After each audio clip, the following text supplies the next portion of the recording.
Welcome to Rhythm and Right, the podcast where music meets law, as we celebrate the vibrant sounds that define South Africa's cultural identity. We often overlook the complex history and ongoing struggles surrounding music ownership and creative rights. From apartheid's restrictive laws that silenced black voices and exploited indigenous music, to the democratic era's efforts to reclaim and redefine cultural heritage, copyright has played a pivotal role in shaping our musical landscape. We're recording from the heart of Bloemfontein, surrounded by SAMRO, Mbasa, also known as the Music Publishers Association of South Africa, where local artists perform and dreams come true. In our debut episode, I'm joined by Tenulo Tsane, Operations Manager at Mbasa, who will share her expertise on copyrights, music law, and the evolving landscape of the South African music industry. Get ready to dive into the fascinating world of music rights, where creativity meets legislation. Meet you. It's lovely to meet you too. So please tell us a bit about yourself while you share your journey into the music industry and your current role as an operations manager. Okay, so my name is Tenulo Tsane, and I'm known as Nolo Harmony on the socials. And I like to call myself a champion of music. I'm somebody who has lived both sides of the industry. The first side being performing, and the second side being in this regulatory corporate space. So I'm fortunate to have evolved in the way that I have.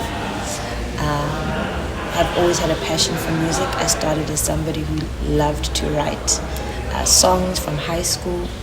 I'm somebody who enjoyed singing in choirs. Nice. I just loved the community of music from a very young age, and I was just very good at it. And I've been surrounded by people who are just as talented. So I've had a very rich musical background.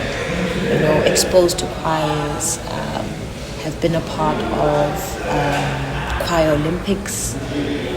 So I come from that kind of background. Yeah. So it was only obvious that I would find myself where I am today. I work for the Music Publishers Association of South Africa, and basically it's an association that protects the common interests of music publishing businesses. So our membership base is a variety and diversity of big music publishers and medium music publishers and small music publishers, right? So we host a variety,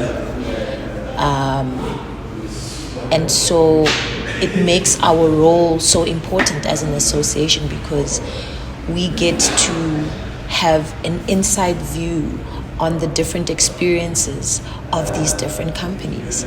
They all have different needs. A startup that's trying to aspire, to become globally recognized, has a very different experience from an already global music publishing company, who may be like more market focused and, have that capacity to, have, I guess, a longer foresight or, forecast and being able to prepare. Whereas in a startup, you are building, So Mpasa acknowledges these differences, and we help to, I guess, close that gap. Create a good, healthy, competitive industry. We want to help, local startups really develop themselves and have optimized experiences with the necessary stakeholders that are relevant, for their business. Right, thank you for that. My understanding of what you've said basically is that the mission of Mbasa is to protect the common interest of copyright holders. Yeah, Okay, that's perfect. So moving on, right? I just want to know from you, why is copyright crucial for musicians? And what consequences can arise from neglecting its importance? I think that musicians understanding copyright is a very important thing. Because that is the very thing that can help them create a profitable career. As simple as that. Yeah. Because if you're not just doing music because you love it, you're doing it because you want to make money from it. Yes. Right? And have a sustainable life. Yes. So the power in that is copyright. So if you think about when somebody creates a song, from that song there are two rights, and there is the master right, which can be controlled by them, Yes. or can be controlled by a label, or anybody who decides to pay or make possible for this recording to happen, right? And this master right speaks to the actual sound, right? The sound that's produced in that studio, right? So the song, whatever the song that is then created and then mixed and mastered, that sound recording and then recopied, that's the sound recording, Okay. right? So that's the right that's born. From that sound recording, there's money that you get from that. There's mechanical rights or mechanical royalties that you get from that, because that song is being sold or it's being streamed on platforms. That song is being used on TV. It's used on film, for example. So that's what the value of that master right can do for you. And then you have the publisher right. The publisher right speaks to the individuals that were in that studio creating the music together. The publisher right speaks to the person that wrote the hook, the chorus, the person that wrote the verse. It speaks to the person that created the music on a digital audio workspace, often loosely being understood as the producer, but the producer so many other things. So it's those people that are making that magic. It could, there could be another person coming to feature in and playing this, or So all those people have this right, and they have to share that right. So also from that right, they have power to also put their stuff on TV. They have power for, if somebody wants to make a recopy of whatever they've created, or do a cover of whatever they've created, they have power to receive money from that. Oh, okay. You understand? So both of these rights have, their significant value. So it's absolutely important that a musician understands that, because that then empowers them to make the right decisions when approaching the industry. It gives them an empowered mind to be able to know what their contracts look like, for example, understand what a publishing contract looks like, understand what a management contract looks like, understand what it is that's important for them, so I think that's my answer to your question. I actually like how you just broke down these rights into two categories. Yeah. Because now I also understand the role that an artist has, and how these rights basically give them power. While we're on that, I actually want to ask you something that I think is so important for a musician to understand, especially one that's trying to navigate themselves in this music industry. How do split sheets actually work? Split sheets is like one of the most important things that a composer needs to understand. It is one of the core biggest issues that we have when it comes to the collection of royalties or when it comes to writers' disputes. The lack of a split sheet opens, Pandora's box of problems. So remember we spoke about the publisher, Yes. right? So with the publisher, right, you have these people in the studio and these people are creating together, right? Both the music and the words or whatever. And it's important that it's established there what percentage or what percentage is the other person's contribution. Because that percentage and that agreement is then what is logged in or fed back into a collective society.